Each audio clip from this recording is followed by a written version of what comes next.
Bonjour, bienvenue à ma bibliothèque. Nous sommes à Montréal le 24 mai 2015. Mon nom est Bruno Lalonde. Alors, je suis un peu rouillé. Voici plus de presque 40 jours que je n'ai pas ouvert ma webcam. 40 jours, ce n'est pas, non, une traversée du désert, une traversée idyllique dans un oasis de l'amour. Et exilé de l'amour, exilé hors de ma bibliothèque, un réfugié de l'amour. Je suis toujours dans l'atelier enchanté de mon amoureuse. Je vis chez mon amoureuse.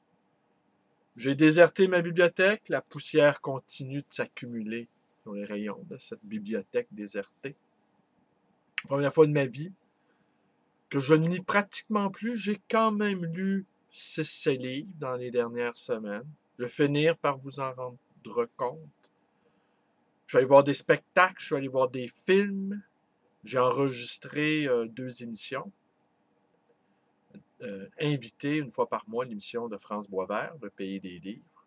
Et au mois de mai, j'ai parlé du livre de Réa Jean, L'intime et le marché. Et j'ai également parlé de 666, Dithyrambe biblique, de Victor Lévy-Beaulieu. 2 livres que j'ai beaucoup aimés et dont je vais rendre compte. Quand je me ressaisirai. Car je me suis fait cette réflexion ce matin.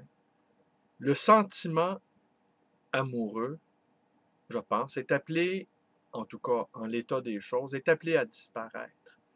Car un vrai choc amoureux, eh bien, ça bouleverse une vie davantage qu'une dépression nerveuse, un burn-out, un choc post-traumatique.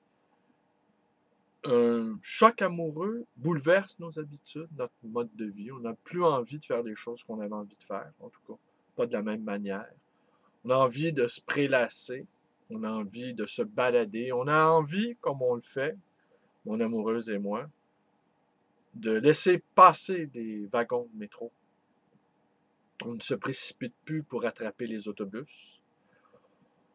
On renacle à payer ses factures, à poser un timbre sur une enveloppe, ça va être une entreprise fastidieuse, remplir les formulaires d'impôts. Je suis en retard dans mes impôts, s'avère une tâche surhumaine.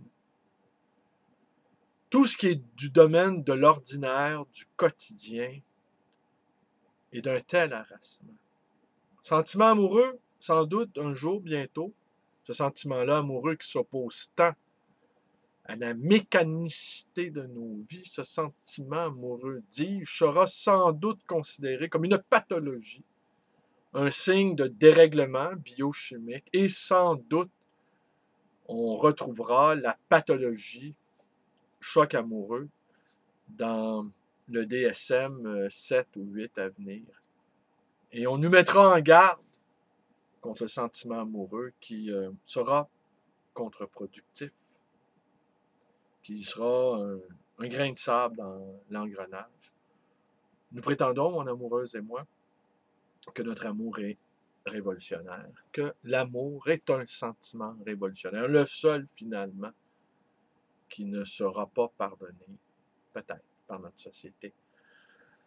Mais c'est pas de ce sentiment-là amoureux très, très bouleversant dont je veux vous parler aujourd'hui. C'est de la prochaine campagne électorale fédérale. Bon. Alors, on va y aller avec le dernier sondage.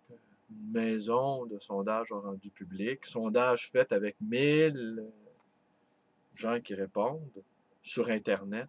Ils sont de plus en plus paresseux, les firmes de sondage. De toute façon, les firmes de sondage, c'est comme les compagnies qui font des mises en marché ou qui font des plans d'affaires. Ils donnent ce qu'ils veulent aux clients. Les sondages commandités par des partis politiques ou des entreprises disent ce que les clients veulent entendre. Alors, 1000 répondants par un sondage Internet, ça ne veut pas dire grand-chose.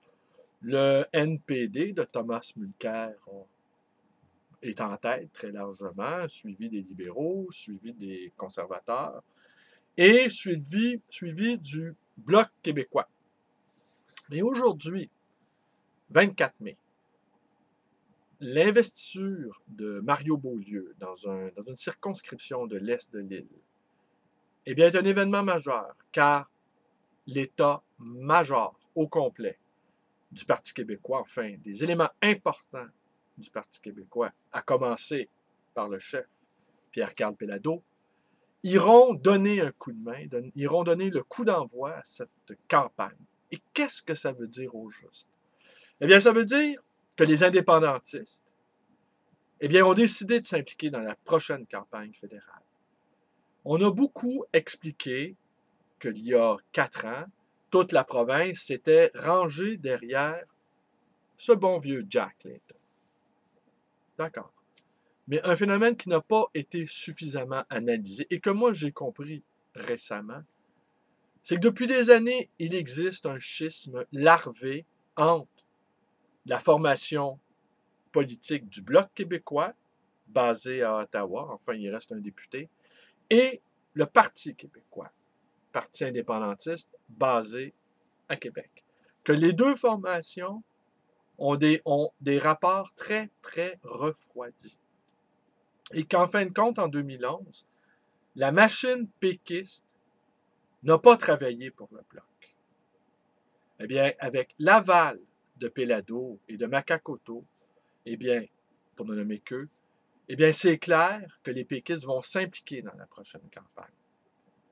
Car j'entends déjà les commentaires fédéralistes, les commentateurs fédéralistes nous expliquer que Péladeau risque beaucoup en s'engageant dans la prochaine campagne fédérale aux côtés de Mario Beaulieu du Bloc. Eh bien, c'est mal réfléchir selon moi, parce qu'avec un seul député du Bloc, honnêtement, le Bloc n'a absolument rien à perdre et tout à gagner. Pierre Péladeau, le père de Pierre Carl, expliquait dans une interview qu'il donnait que lui, il faisait des affaires de la manière suivante. Il achetait que des compagnies en très, très grande difficulté, mais dotées d'un fort potentiel. Que ces compagnies, il les achetait pour peu, puisqu'elles étaient en grande difficulté, et il réussissait à leur donner un élan, et il réussissait à développer leur plein potentiel. Ce qui faisait, qui concluait, au bout du compte, une très bonne affaire. Le Bloc québécois, tel qu'il est en ce moment, ça vaut pas cher, mais représente une capacité de nuisance considérable sur le plan politique. Et nous, indépendantistes, nous devons jouer les troubles-fêtes sur la scène fédérale. Nous devons nous faire élire en grand nombre à Ottawa pour envoyer un signal fort au Canada anglais que les indépendantistes, ils sont de retour. Ça ne coûte rien d'essayer, n'est-ce pas? Puisque de toute façon, le Bloc n'existe quasiment plus. Ça ne coûte rien d'essayer. Si on se fait massacrer, eh bien évidemment, les commentateurs vont dire « Ah ben, le mouvement est mort. » Mais le mouvement est toujours mort. Ça fait 200 ans qu'on nous dit que les aspirations des Québécois sont les aspirations légitimes des Québécois, des Canadiens français à l'indépendance sont caduques, sont dépassés, sont révolus, et toujours nous réapparaissons plus déterminés que jamais. Surtout lorsqu'on pense de nous que nous sommes complètement morts.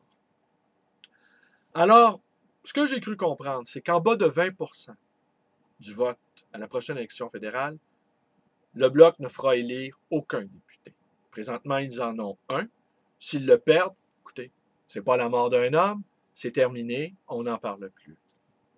En haut de 20%, entre 20 et 25%, eh bien, ça peut représenter jusqu'à 25-30 députés. Et peut-être davantage en profitant de la division du vote. La machine péquiste a décidé de s'impliquer dans la prochaine campagne électorale. Un indépendantiste n'a pas à se demander pour qui va-t-il voter. Le NPD de Mulcair, les libéraux de Trudeau ou les conservateurs de leur part. Un indépendantiste n'a qu'à être cohérent avec sa propre conviction politique et de voter pour un parti qui a été créé uniquement dans le but de défendre les intérêts du Québec. Et quels sont les intérêts du Québec en ce moment? C'est simple, c'est l'indépendance. L'indépendance nationale. Alors, qui sait, peut-être détiendrons-nous la balance du pouvoir? Qui sait encore, comme il s'est passé à la dernière élection en Grande-Bretagne, le parti indépendantiste écossais a fait élire un grand nombre de députés. Et eux, ils seront en mesure de surveiller le gouvernement britannique qui a promis des réformes importantes afin de s'assurer la victoire du non au référendum écossais. Ils seront bien obligés de respecter leurs paroles, peut-être eux. Mais je n'ai pas grand enthousiasme à l'idée que les anglo-saxons peuvent respecter leurs paroles. En tout cas, au Canada, ceux qui nous dirigent ont montré depuis très longtemps qu'ils n'avaient aucun sens de la parole. On attend toujours le... Je reviendrai sur Couillard, le rêve brisé de Couillard. Je pense que je vais réussir peut-être à enregistrer une vidéo demain. J'espère de toute façon, Vidéotron, j'ai quitté Bell. Vidéotron vient installer l'Internet à ma librairie. Et je me suis acheté un portable. Alors, je compte faire mes vidéos à partir de la librairie. Ça, je ne pourrais pas. Je suis obligé d'aller travailler. Même amoureux, je suis obligé d'aller travailler. Alors, où c'est que je voulais en venir avec tout ça? J'ai perdu mon idée. Un petit peu rouillé, hein? Le rêve brisé de Couillard, je reviendrai là-dessus. Alors, oui, tenez, je vais conclure là-dessus pour vous donner un exemple de quelle sorte de racisme ordinaire on peut être l'objet parfois, nous, Québécois. Parce qu'évidemment, ça, c'est le grand tabou du Canada, le racisme des Canadiens à l'égard des Québécois. La québécophobie c'est l'élément fédérateur du Canada. On est les ennemis, nous, les indépendantistes, les Québécois en général, et les indépendantistes en particulier. Pour ma part, je prétends que les indépendantistes représentent une bien plus grande menace pour le Canada que ne le représentera jamais des jeunes écervelés qui s'engagent dans le djihad. Mais ça, c'est mon avis. Je pense qu'on est beaucoup plus... Parce que nous sommes un mouvement populaire, nous sommes un mouvement, nous sommes organisés. Et nous sommes également extrêmement déterminés. Alors, il y a quelques semaines, 2 semaines environ, un client d'expression anglaise qui parlait un français impeccable me demande si j'ai des livres de Krishnamurti en anglais. J'en avais un, alors je lui vends. Et sur le comptoir, près de ma caisse, dans les nouveaux arrivages, il aperçoit une biographie d'Himmler, fondateur de la Gestapo. Et il me fait ouais, quel sale type, ce Himmler. On ne peut pas ne pas être d'accord avec lui. Il ajoute, ouais, et les collaborateurs, il ajoute aussi les collaborateurs Pétain et Laval. On ne peut qu'être d'accord avec lui. Et là, il me regarde et me demande, et au fait, est-ce que la ville, on a donné le nom de la ville de Laval en l'honneur de Pierre Laval? Là, je l'ai regardé, je dis, monsieur, n'exagérez pas, s'il vous plaît. Voilà ce que pensait ce monsieur, que nous étions, au fond, des fascistes, des chemises brunes, fascisme du terroir, comme je l'ai entendu dans la bouche de certains lors du débat sur la charte. Voilà. Une vacherie assénée comme ça, l'air de rien, insolemment. Je restais poli, mais je me disais, il est vraiment temps qu'on en finisse avec ce pays-là, avec ce mépris dont nous sommes l'objet depuis 2 siècles déjà. Je vous remercie d'être avec moi. J'espère bien être de retour parmi vous très bientôt. La Pentecôte est arrivée, ne sait-on jamais. Hein? Aujourd'hui, le Christ enfin est monté au ciel. Et peut-être que moi, enfin, je vais descendre un peu sur terre. C'est la grâce que je nous souhaite. Je vous remercie d'être avec moi. Portez-vous bien. Abonnez-vous à ma chaîne, même si je me fais rare, mais je sens que je vais revenir. Et ma page Facebook, où je partage quelquefois des réflexions. Et vous pouvez me rendre visite à ma librairie d'occasion et d'ancien, le livre voyageur, dans le quartier Côte-des-Neiges. Et vous pouvez également me téléphoner. J'ai encore le téléphone à ma librairie. Et plus chez moi. J'ai perdu mon numéro de téléphone. Oui, j'ai mis fin à mon expérience avec Belle. J'avais le même numéro de téléphone depuis 30 ans. Alors, ça fait drôle de perdre son numéro de téléphone, comme j'avais perdu une partie de mon identité. Mais de toute façon, n'étant plus jamais chez moi, il y a plus jamais, le téléphone ne sonne plus, il n'y a plus rien, il n'y a plus rien qui se passe. Il n'y a que les livres qui s'empoussièrent dans un silence spectral. Mon numéro de téléphone de ma librairie, 514-736-0999. Alors oui, le bloc va être de retour.